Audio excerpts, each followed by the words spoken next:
The following Earth Angel Media presentation is brought to you commercial-free as a gratuity from the sponsor producer named after the show. Please consider their message. Find other high-value shows listed at earthangelproject.com. Enjoy the show.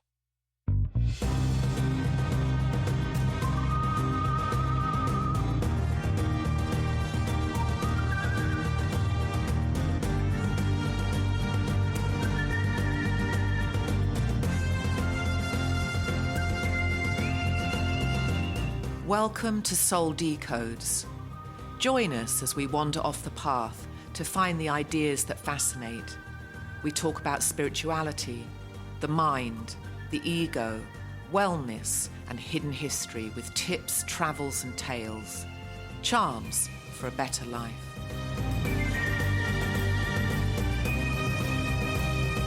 Hello, everybody. This is Dr. Phillips. Welcome to Soul Decodes. You're at the Treehouse with Sarah Tirri. Hi, Sarah. Hi, Jolie. How are you, darling? I'm happy. How are you? Happy you're back in town? Yeah, it's been a long week. Oh, my goodness. A lot of traveling. It took me a while to catch up. Yeah, I bet. But yeah.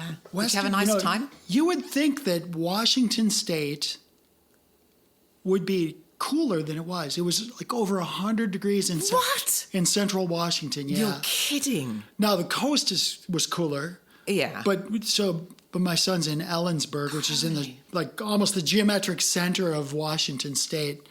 Oh my goodness, it was so hot. That's unbelievable. Because my mind went to about 78, 82 degrees. But that's 100 degrees. Yeah. Now they're not geared up for that, are they? No, it was brutal. But does everyone have AC in their houses? Some of them don't, believe it or not. Well, they're not expecting that, are they? I felt terrible for them. Yeah. So, well, we have some new listeners, and I want to welcome, believe it or not, Dublin. Oh, Dublin. Dublin joined us, so I'm glad lovely. to have them. I love Southern Ireland. It's absolutely. Or is it in the north? I can't remember whether Dublin's north. It's north. North, yeah. I went to Southern Ireland in 2016, and it was like something out of Middle Earth, like a J.R. Tolkien novel. What? So beautiful. I've never been rolling there. hills, cottages, flowers and hanging baskets everywhere. It's beautiful. Absolutely, like something out of a storybook. And I want to say people are lovely too. I want to say hello to Monterey, California, who joined us. That's nice. Which is a beautiful area as well. Is it? Never been there. Have you ever been there? I've been to California and up and down the coast, but never to Monterey. I love the name. The name Monterey. Is it on a cliff? It's on the it's on the coast. It's kind of a central part of California, a little bit north of central, I believe. But I used to fly there when I was a corporate pilot, and I used to get a by name request. Even though our company didn't take by name requests. I don't know what that is. Well, that means that you get to pick your pilot. Oh. So usually when you contract with a corporate, it's called a Part 135, where they're basically like an Uber. Okay. An Uber for pilots. Right. Back in the day, you would just contract with the company, and whatever pilots were available. They got allocated. But they really enjoyed having me fly them, and I enjoyed going to Monterey, so it worked out. Here's to Monterey. I can't wait. It's beautiful. That coastline is just stunning. It's really beautiful there. So, travel was good. It's good to be back. It took me a day or two to get caught up. Because even though I have my own life, and we do our own things, right? There's still things that are our projects that we own. And you need to do those at your desk with all your equipment around you. So Exactly. you've got a little laptop and you're stuck on a plane with dodgy Wi-Fi. It was all of that at the best. So get me caught up. It's been a while since we've connected. What's going on in your world? So I'm writing a catechism, which is what the Roman Catholics produced, and it's about how you would describe God and how that would relate to your religion. And I'm doing it in a question and answer format. So my first question right out the gate, is there a God? And it's just a yes or no answer. And it's yes, there is. And then the next question, once you've established if there's a God, well, what are the characteristics of this God? Loving, benevolent, kind, has a big project available for us all, and something wonderful is taking place on planet Earth. We haven't understood what that is yet, but we're working towards that, and we will the more conscious we become. That was the next question. And then after that, what does that God intend for us? Does he intend anything for us? So for me now, he intends what we intend. Whatever we intend for ourselves is already existing in this quantum field that we're living in. That potential is there. Now, we can call it a future timeline, but it's not. It's there now. So that I've structured this around this idea that God has created us, and we're gods too, within a very limited space and time. Your thoughts don't come alive immediately here, and you wouldn't want them to. It would be absolute chaos. It's pretty chaotic now. So there's a slow transfer of thoughts, but you can have the life that you want, but you have to understand that you've got to live in the frequency of that life. So then I have to answer all the questions that come up because you have proposed that type of theory. And this has to be in stone. I cannot leave a stone unturned. This has to be airtight. So once I've got this together, I'd like to bring it onto the show, and we'll see if we can find any questions that need to go in. Okay, that sounds exciting. Yeah. It actually, it really is limitless because you can take that in virtually any direction. Yeah. But so what was the impetus? What's the impetus behind? What's the motivation for you to do such a thing? Because I need to have the questions and answers will relay what it would take me a freaking lifetime to talk about. So I have to use language with it's really concise, really concise. And I have to answer you directly in very succinct language. And when I won this award for writing back in 2016, and one of their categories was flash fiction, and Hemingway was good at that. And one of his pieces of flash fiction was For Sale, Baby Shoes, Never Worn, $1. And you've said so much in that. So that's what the task is here, because when you ask what God is, that's not a simple answer. That is so multi-layered, and I want to get that out. And then I'm going to train Desmond to read it, and then read that out, and I want to put that onto YouTube, because if you can understand reality from a more advanced scientific concept, because the quantum mechanics, they know the quantum field exists. This has already been proven. It's already been proven that consciousness acts on matter, and that is reconfiguring to your state of consciousness. We weren't told that growing up. No one ever said that. No one ever said, well, this is a reality, because God was separate. God's separate, there's a devil, you may or may not go to heaven. No one told you how powerful your mind was as a kid. It's interesting you bring that up, because immediately prior to welcoming you today, you came to the front door, I just hung up on a Zoom call with a girl who's going through some darkness in her life, and so putting aside the idea of God or putting aside quantum mechanics and putting that all aside, a central part of our conversation had to do with who she is in this earth space. What's your identity? Who are you and why are you here? Which, if for those of you listening to this podcast, Sarah and I are in our mid-50s now in terms of our episodes. We've gone more than 52 episodes. So we're really over a year now producing things. Central to that is this idea that we're here for a reason, we're doing something. Who is it? Who are we and why are we here, right? And you and I... What's required of us? Is this... What is the premise of our existence? Did I... That's the bottom line. Did I volunteer to be here? Yes. Or did somebody coerce you? Somebody say, okay, yeah. No one would have coerced me to come here. I'd have said, fuck you. It's like... we agreed to this. Are we... What if this is our charm school? It might be. And you're sitting there dropping F-bombs on the pub. You're going to have to come back and do this all over again. Oh, no. What if somebody says, it depends on Sarah the context needs to go to charm language. school. We're going to send her to Earth. It's just humanized. Actually, you know what? Here's the thing. If this Earth space is God's way of having us learn charm, that's a treacherous way to learn it. Yes, and it can't be all there is. If that's your whole premise for creating us, just a charm school, I do think, and you'll work it out in the end. Oh my God, it would be mutiny if I thought that was going on. I will say that there's a part of me that wishes that there was such thing as a charm school. I think that's part of the curriculum. I think think that's part of it, like spokes on a wheel, right? That if you imagine there's 360 spokes, to be charming is a very lovely social quality because you want to. It's beautiful, and it's beautiful manners, it's breeding, and it's what's necessary into having cohesive, harmonic interactions, right? It's part of acknowledging the other person as a divine sovereign. Yeah. If I truly understand that you're a beautiful, a fractal of God. Yes. If I recognize that you're a fractal of God. But you're operating as a God. You're in charge of your quantum field. Then I necessarily want to treat you with reverence. But it feels better because that reverence, kindness, and respect is a higher vibration. It's a high frequency. And of course it's going to feel better. Yeah. So I was talking to this girl, and she's really in a dark spot, as are many people who go through life changes, right? Mm-hmm. If you go through I know you can't say too much, but if you just tell me, but is her life changed as a result of a choice that she's made, or has it been forced on her? Well, I think that I mean, how do you answer that? The answer is yes and no, right? You can make an argument that we call these things into our existence. I call resistance into my world because I know I need to push against it. Yes. It's like me voluntarily going to a gym. I want to build my quads, build my glutes, right? Mm-hmm. I want to voluntarily go to this gym knowing that those weights are going to kick my ass. Yeah. But I do it because I know it's the right thing for me to do. Yes.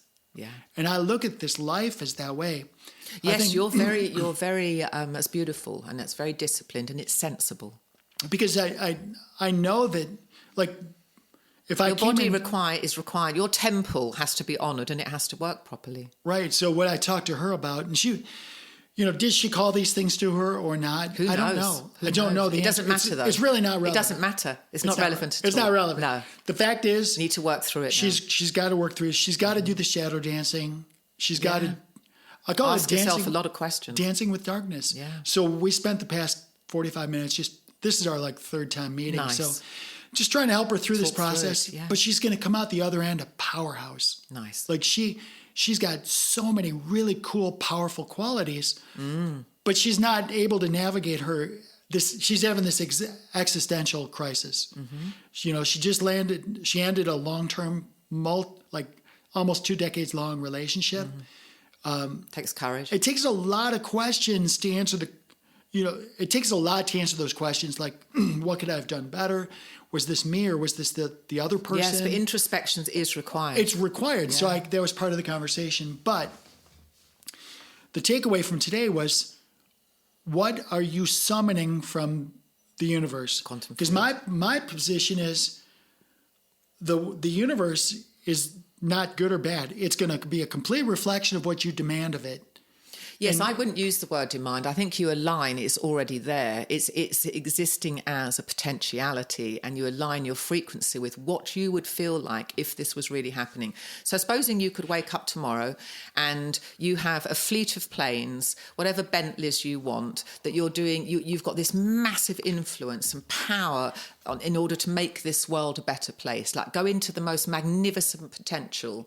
I can tell you how you'd feel. You'd be doing cartwheels across the fucking floor right now. You'd be yippee. You'd feel so empowered, so humble. You'd be praying, and you would be living this life, but it would throw you into a level, and you have that's already there. That is in the quantum field. It's a wave function of possibilities, and you have to collapse those.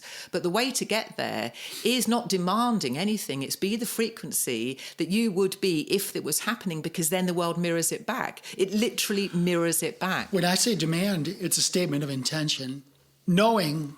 Oh, it's demanding little thing. No, when I demand it, it's a proclamation. Yes, okay, decree. Yeah. So it's not like I'm demanding, because it's a proclamation that this is the way it's going to be. Yes, authority. And so what I shared with her was, the world around you is just waiting for you to make some decisions. Yes, exactly. It's just waiting for you to decide something. But if you're going to keep repeating the old habits, I said, and don't confuse your character with the circumstances. Like, your character is one of beauty and power and abundance, your and soul. your potential, your light, your potential. You're if not a god, you're a fractal of God, right? Sure. So don't confuse what's happened to you with who you are. With who you are. You can still respond, even if you're treated some dirtbags treating you poorly.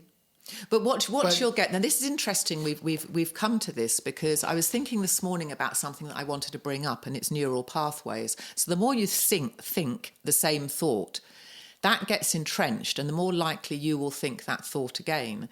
And then that neural pathway is the strongholds that were talked about in the Bible. And your reality will start looping. You have all these big ideas about who you want to be, who you can be, what your potential is. But unless you can get control of your thinking, and you've got to stop identifying with who you don't want to be, right, and just focus on who you want to be. And that takes a mental gymnastic. You've got to stop yourself thinking first and foremost before you can even become the observer of that. Then you can restructure your thinking. Then the mirror world reflects. So you and I need to tag team on this stuff, like for people, and I'm glad we're doing this podcast. I hope people will share this information because that's what I did with this girl. She kept on repeating what's happened in the past, and she's looping. And I said, stop. Yeah.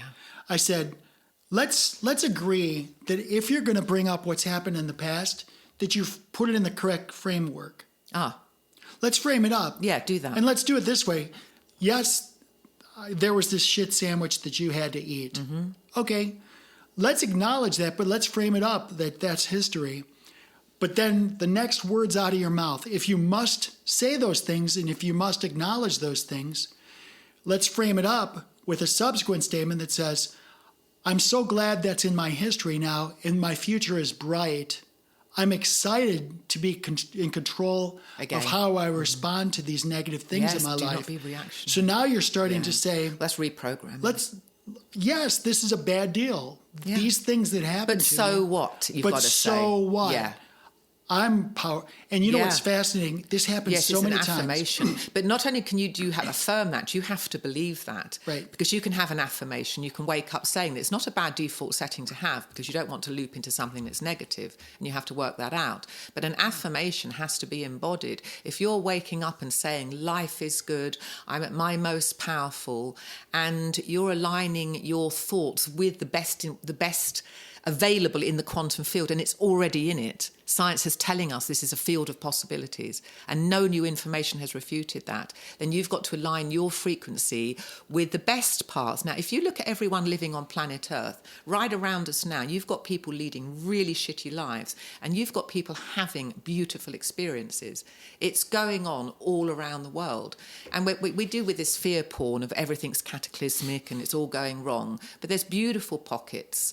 And being in those pockets, and then you've got to act as if they're happening because you're the one in charge of the reflection, and that's what the mirror world is. That's what it's programmed to reflect your frequency. It's a signal. It's a signal. It's interesting because you can take examples. Like just look around you. You can take, the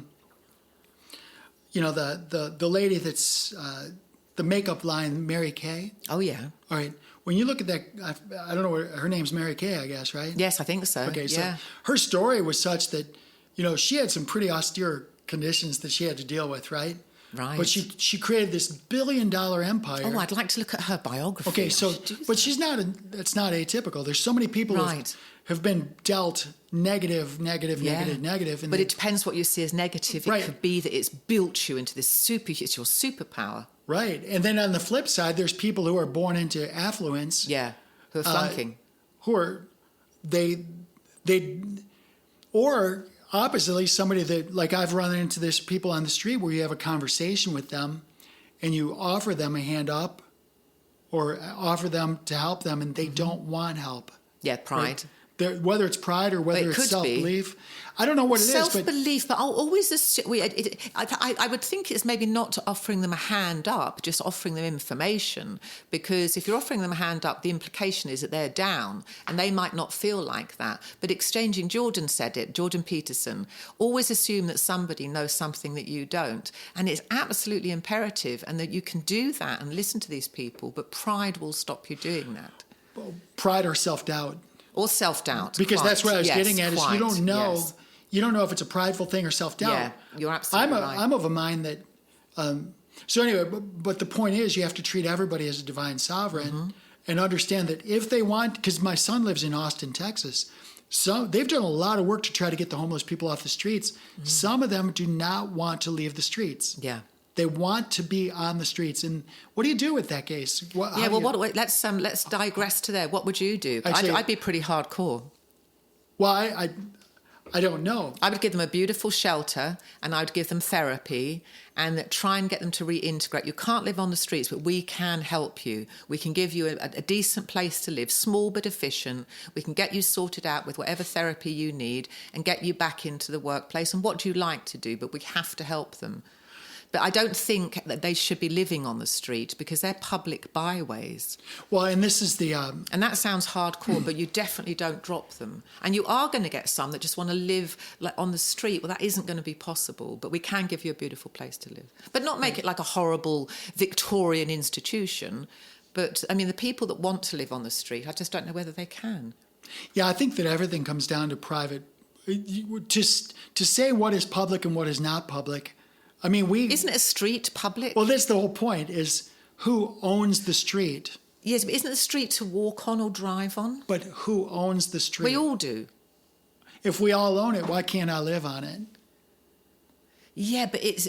That's my point. Yeah. So I'm just taking up the antithesis. Yeah. I'm saying, okay, this is a very deep discussion that's probably beyond today, but... What is, because we give you some place to live. No, you can't live on the street because we want the streets just to be kept for people that can walk their dogs and their children. What you're saying makes sense. But you say no to them. They're not allowed to. No, you don't own the streets to live on. You own them to walk on and drive on the road. You don't own them to live on. But you still have to allow them to live somewhere. You still have to help. But you can't live here. But we can. And you give them a really nice place. But who's got the authority? Who's got the authority to remove them from the street? The masses living with them. So what you're saying is that the masses control what an individual does. Yes. Well, it depends what... If you're on the street and it happens to be for a couple of nights, and that's one thing. But if you're camping out and you're cooking and you've got a dog and then you're not washing and there are flies and then you get aggressive because you've been drinking alcohol, that's the level that I'm talking about. I've never had to live on the street. I had to sleep in my car one time.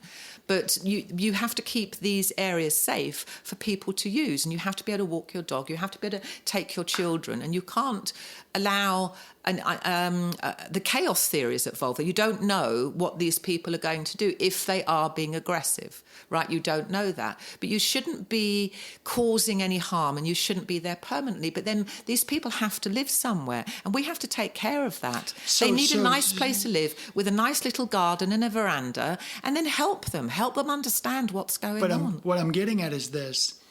And I didn't want to go down this path particularly because there's some other things I wanted to cover. But right now, in North America, the government controls tons of acreage that I'm not allowed to go into. Yeah. They own more than 90% of the Grand Canyon. Jesus. And there's actually caves that I would like to go and explore in the Grand Canyon. I'd like to live in one. God. I'd like to go explore the Grand Canyon. Yeah. I want to see what's in those nooks and crannies and caves. So you're coming from the perspective that where we don't have any power to choose where we live, and most of the world the continent is off limits to us. Why is it that whose authority am I not allowed to go to the Grand Canyon and check out some of these caves? Yeah. Now you're talking about the streets of Austin, but what's different between me exercising? Because if you wanted to go to a cave in the Grand Canyon, it's not a thoroughfare. Okay, my question is rooted in who's got the authority to tell me what I can do and can't do? Yeah, I know. That's a really good question, isn't it? I can't even answer it. It's authority. I guess everyone, but then you have to have a leader leading that, right? But it has to be unanimous. That would be a democracy. But who gets to implement that law and say this is what's happening? Okay, I mean, if you were running the world, would all these areas just be free to anyone who wanted to go? Like the Grand Canyon, if you want to go to the Grand Canyon, you can go. Right. And you could set up shop in a cave, and you could live in a cave, and it becomes yours, and it's yours because you've got there. Well, that's how we used to live in Neanderthal Europe. You'd have your cave. So I kind of like that idea. So what would be? But I don't know how you... Well, you just... It's all just a free-for-all for everyone at that point. So let's just put some thought to that. Let's just put some thought. The short answer... This is actually kind of a cool segue, because have you ever heard of a DAO, D-A-O, before? Is it that thing that you hold? Is it? A DAO, in my context, it might be the thing you hold, but it's called a decentralized, autonomous organization. Decentralized, autonomous. Organization. Okay. So that means there's no central governing system. Okay, so I'm going to talk about a DAO. What is a DAO? And then I'm going to give you why I feel they are important. But central to the DAO concept and its importance is this topic that we just brought up that we can talk about another time. But the question is, who owns stuff, and by whose authority? And by whose authority do they own it? So you've asked that question. What is the answer? How do you establish who puts the rules in place? But that's my point.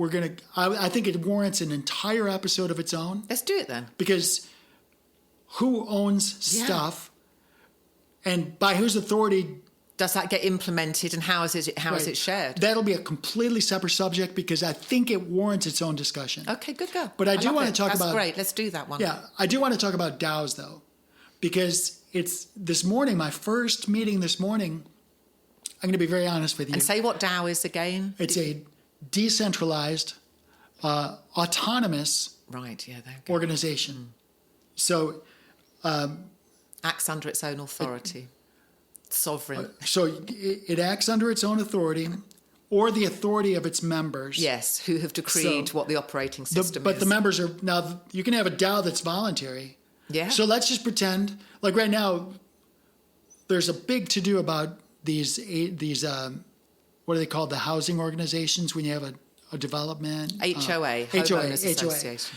So right now there's an HOA and there's these boards and these hierarchies and these rules and everything. Yeah. But it's all based on hierarchy.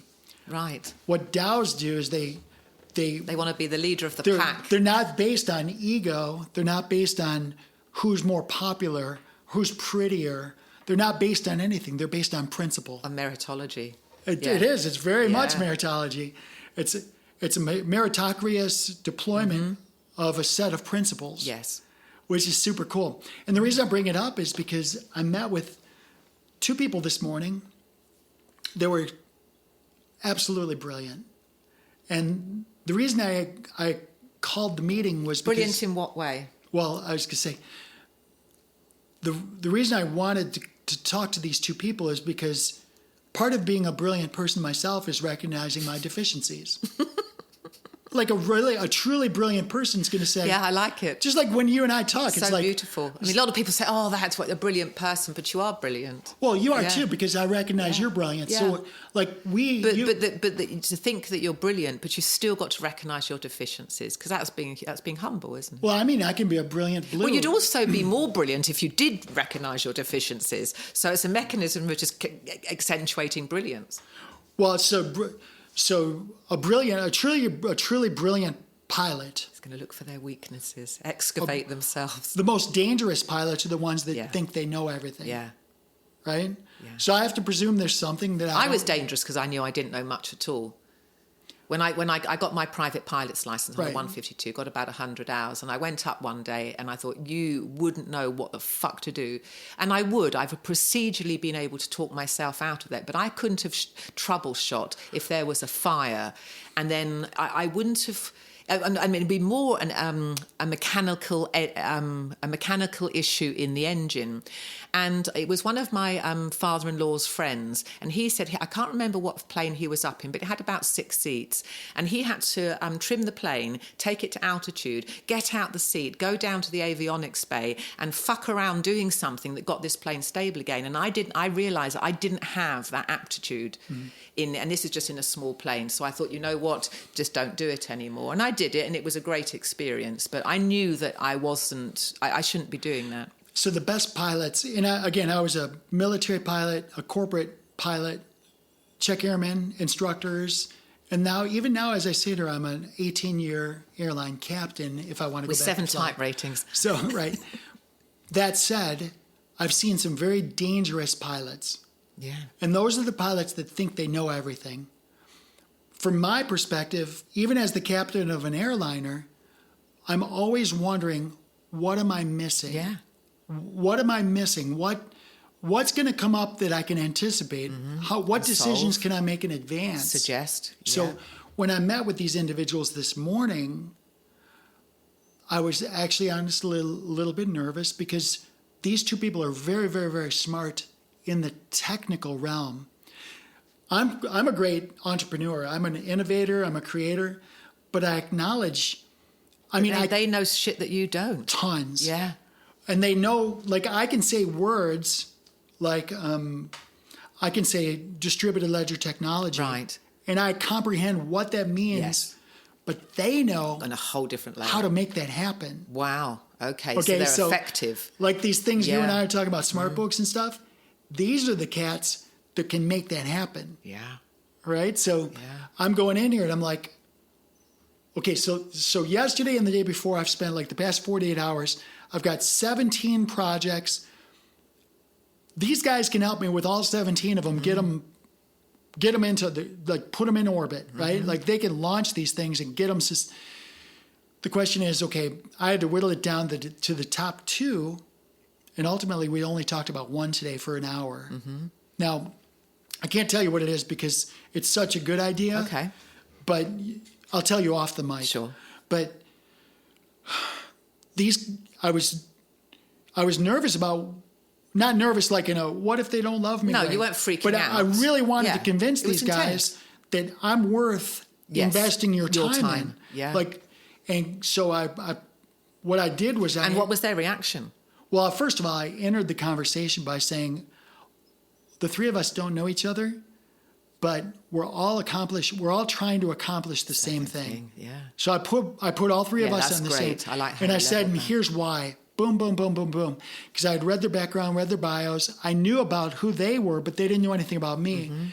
So I had to speak their language. And I had to speak to them about the importance, how important I am to them to accomplish their goals. Yes, and recognize their importance too, which they need you to know. Which I did. Yeah, which you did. So I opened up right out of the gate saying, we need each other. And are they motivated by money?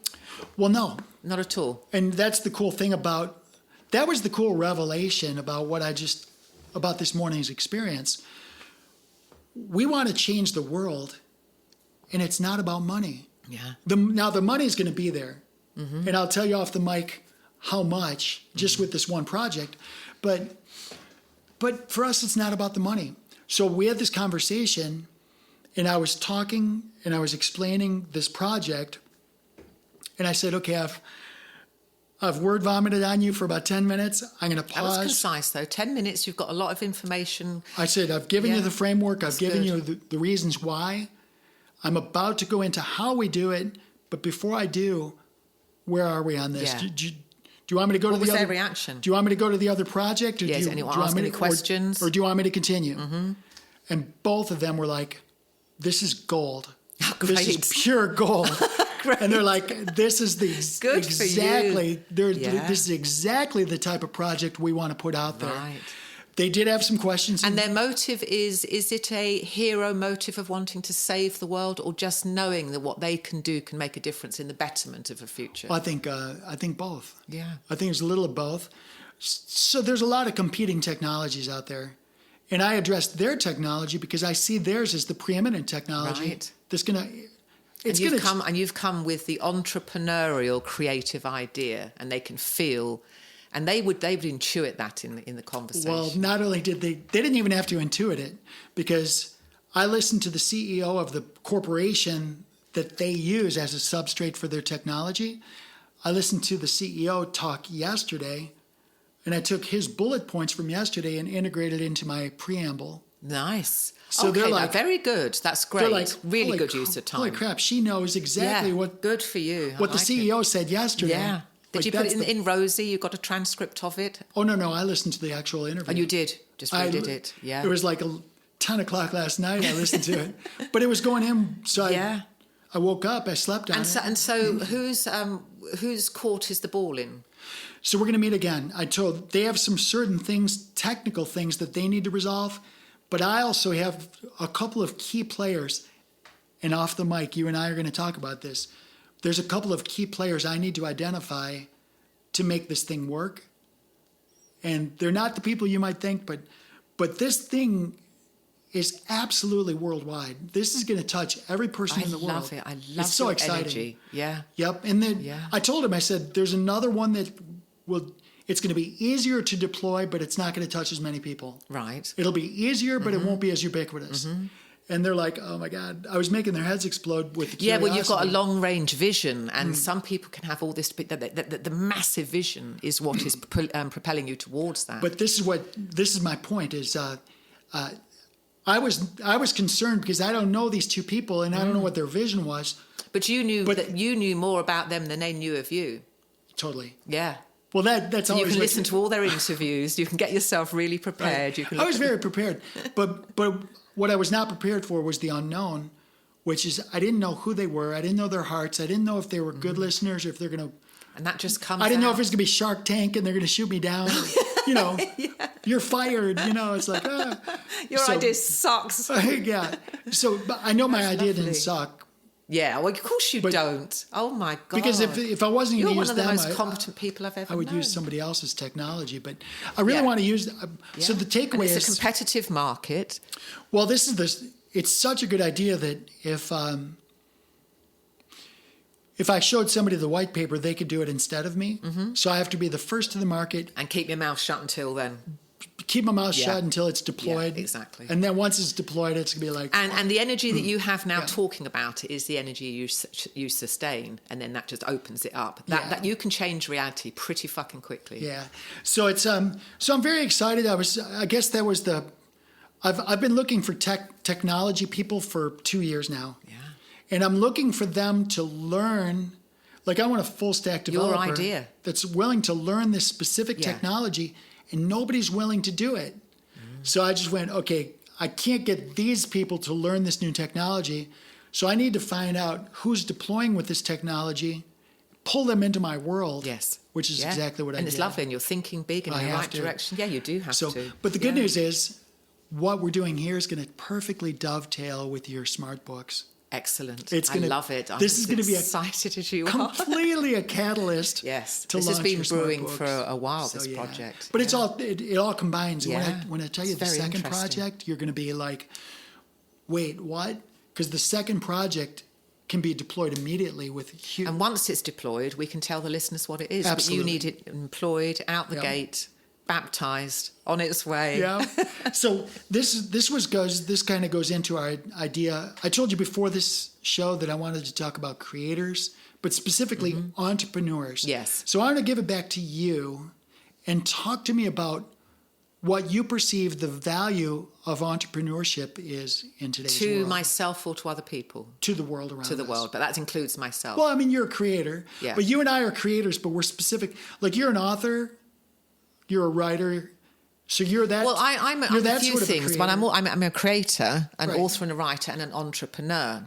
And one of the reasons I want to be an entrepreneur, because I don't want anyone else to tell me what to do, but that means I want to lead. And I think when you have creativity with entrepreneurship, there's something about you that doesn't want to be told what to do, and you want to lead other people, but you have to have a big belief in yourself.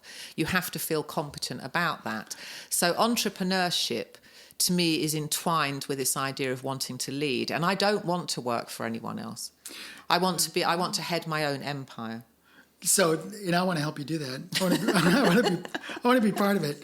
I posted this thing on Facebook. I'm not big on Facebook, but I posted this thing and I got to find it. I'm so sucky at Facebook, I can't even find something I posted. I got banned on Facebook once because everyone started inquiring about a chapter on Islam I had wrote in This is the Best God Could Do, and everyone that was hitting me up was an Arabic man, and I was red flagged. If you've only been banned once, you're such a neophyte.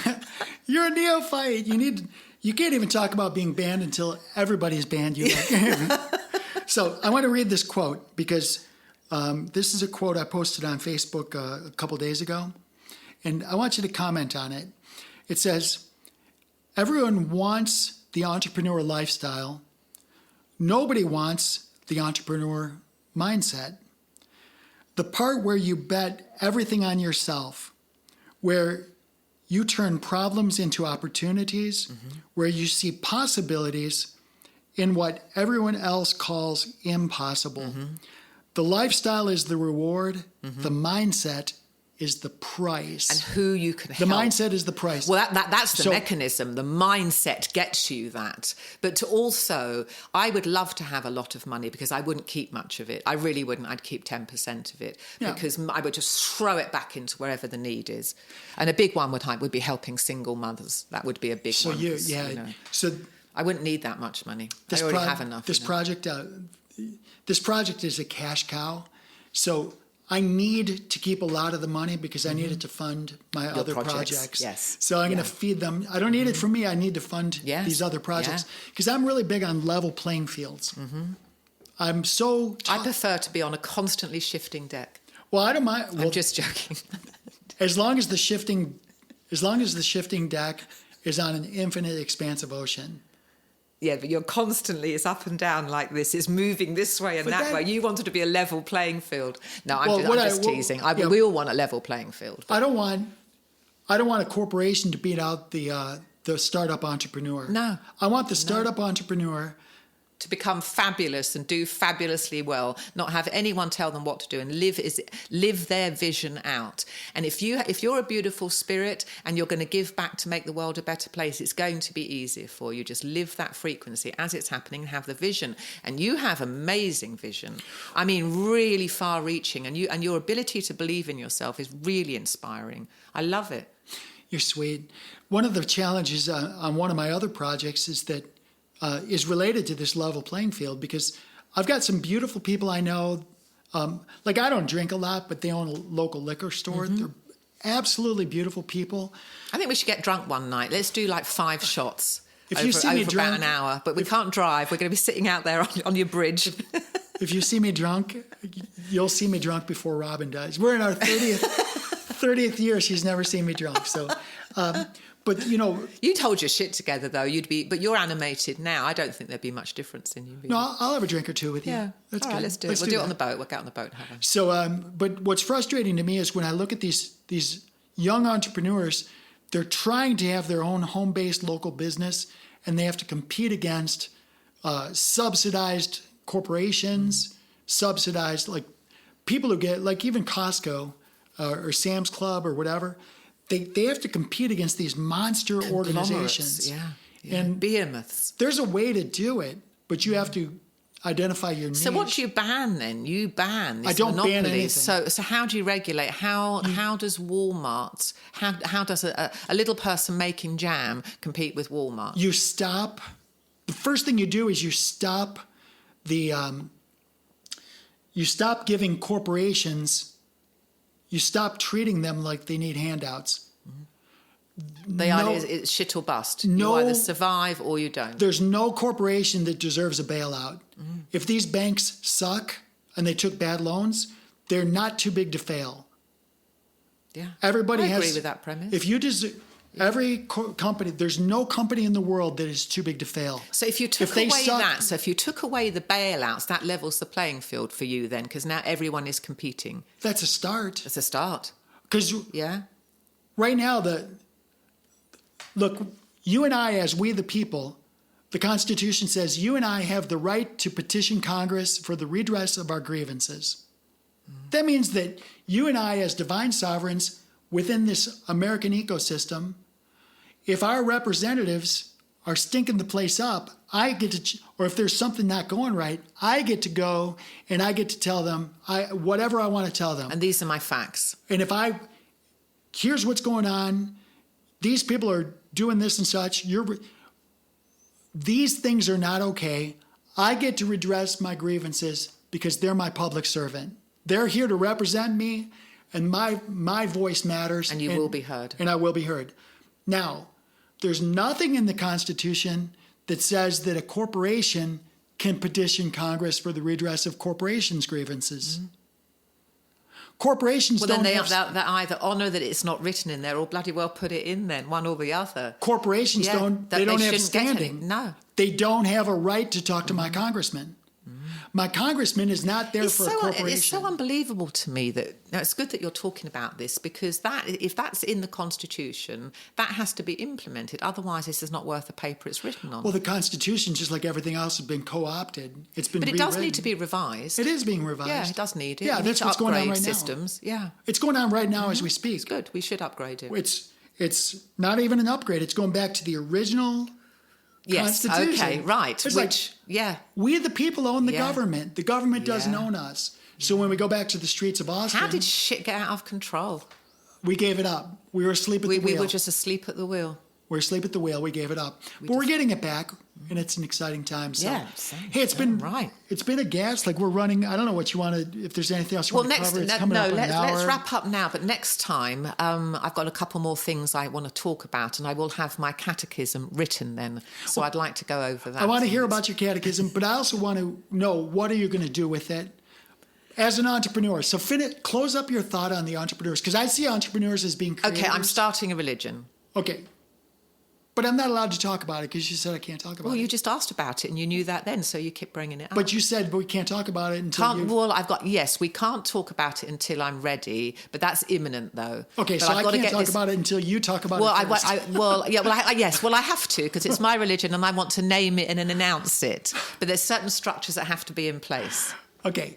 Part of when you finally put this thing into motion, please consider a DAO, a decentralized autonomous organization, instead of having a church council. Instead of the religion having some hierarchical structure. Yes. What do I replace that with? Just my decision making. With a DAO. And that is a decentralized, autonomous organization. What you do is you put together principles. Yes. You put the principles out there. Which is the catechism. You put out the principles and you overlay the catechism on top of a DAO.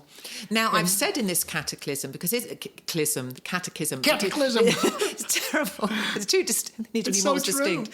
But I've said that everything is subject to science changing the opinion of the religion. And that's really important. Otherwise, you end up with dogma. I don't want any dogma working out the fact that we're listening to people living in the Iron Age telling us what the premise of our existence is. And dogma accounts for too much negativity.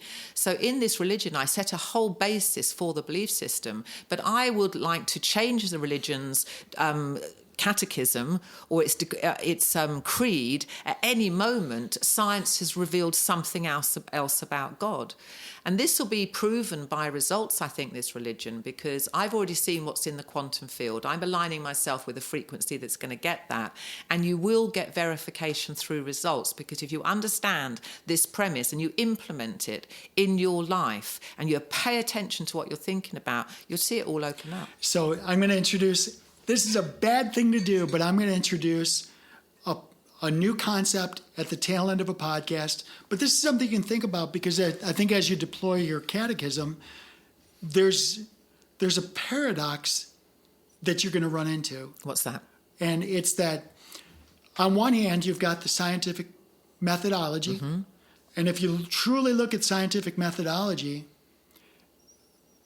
it's absolutely opposite what you would experience if you, with your creative, what you introduced to with the beginning of this podcast about the universe being responsive to your creativity. Yes, there's other factors involved. It's not just your creativity; it's your frequency. Okay, you're sending out a signal. Right, but when you look at the scientific method, the first thing somebody does is makes an observation and asks questions. Yeah, it'll be permanently like that. Right. And then we'll know who God is when we become gods ourselves, and that's when it's reconciled. But you're going to be permanently asking questions. But you answer the question to your greatest degree, and that goes in the catechism. But if new information comes, that can be taken out, because we're trying to understand our own powers of creation. What you said is beautiful, but it's a way of living. See, people look at science as being...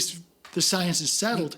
You want questions and answers all along. But that's step one of the scientific method. Yeah. So we're going to be almost 99% of the time in step one of the scientific method.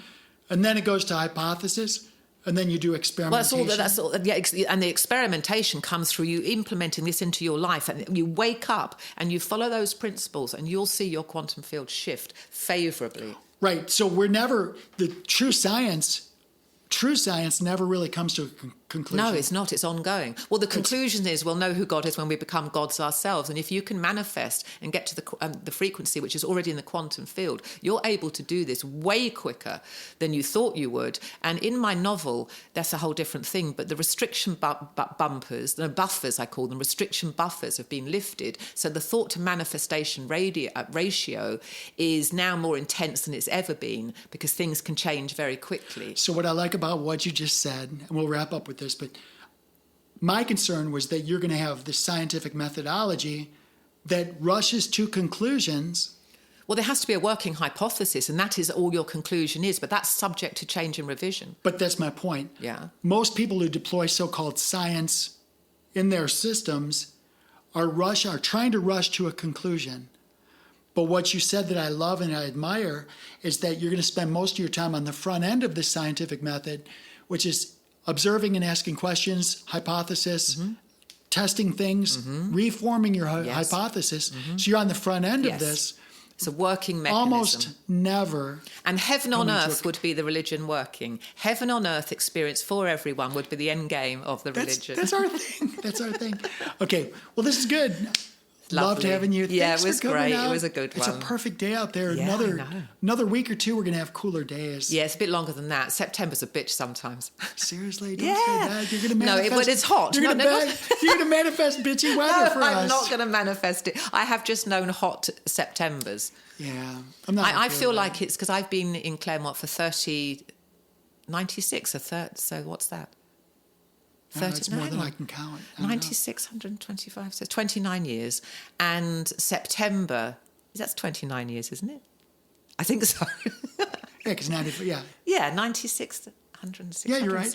Oh, so, yeah. For those so 29 of you, years for is the those math. of you not seeing this, she was counting on her fingers. I'm just saying. You should take off your shoes to get to 20.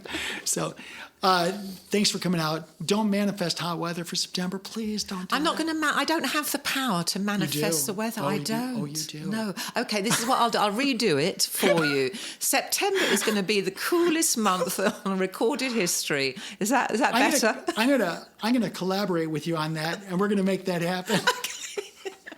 I'll have to talk to you about the Department of Weather Management with these characters in my novel. That's for next podcast. Bye, everyone. That's a good bye, one. bye, everybody. Bye, everyone. Thanks for joining us. Hey, share Soul Decodes with your friends, okay? We love having you here. All right, be well.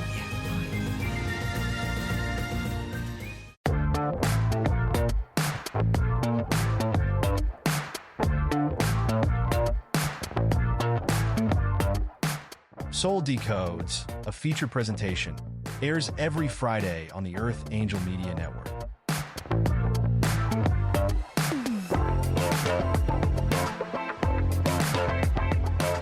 This episode of Soul Decodes is sponsored and produced by Live Pure. Optimize your life by taking your health to the next level. Listen now to learn how Live Pure will make your world better.